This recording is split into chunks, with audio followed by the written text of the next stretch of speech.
இது கதையல்ல, நிஜம். ஓ சரித்திர கதை. ஒரு ராஜா, மெய்ப்பொருள் நாயனார். யாருமே அந்த ராஜாவை தோற்கடிக்க முடியாது. அந்த மெய்ப்பொருள் நாயனார் சிவபக்தன். சிவபக்தர்களை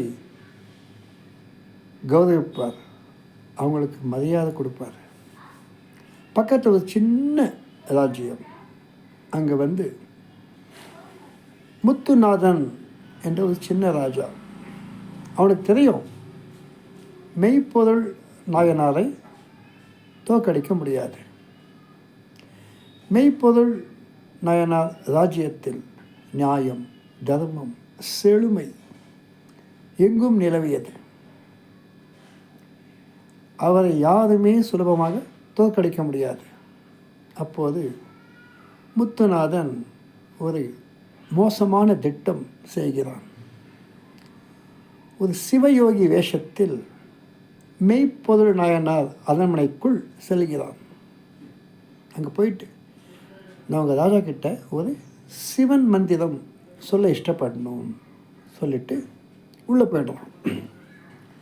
உள்ளே அவரை சந்தித்ததும், சார் உங்கள்கிட்ட சிவனின் அகமாஸ் சொல்ல இஷ்டப்படுறேன், நீங்கள் தனியாக இருக்கணும் அப்படின்றான்.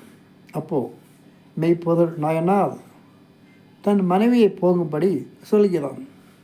கூடவே தன் காவலாளி தத்தன் அவனையும் போகும்படி சொல்கிறான். தத்தனுக்கு சந்தேகம், இந்த சிவயோகி உண்மையான சிவயோகி இல்லை என்று சந்தேகப்படுகிறான். சந்தேகப்பட்டு தனியாக போய்டுறான். அப்போது கீழே மெய்ப்பொருள் நாயனார் உக்காண்டிருக்கார், யாருமே இல்லை. அப்போது அந்த முத்துநாதன் கத்தி எடுத்து அந்த மெய்ப்பொருள் நாயனாரை குத்திடுறான். உடனே அந்த காவலாளி தத்தன் வந்து அவனை கொல்வதற்கு முயற்சி செய்கின்றான். அப்போது மெய்ப்பொருள் நாயனார் சொல்கிறான் தத்தனிடம், அவனை சேஃபாக கூட்டுன்னு போய் விட்டுடுங்க வெளியே, அப்போ என்கிட்ட வாங்கும் அப்படின்னு சொன்ன உடனே அந்த ராஜாவின் கட்டளைக்கு கட்டுப்பட்டு அந்த காவலாளி தத்தன் அவனை வெளியே கொண்டு போய் விட்டுட்டு வரான்.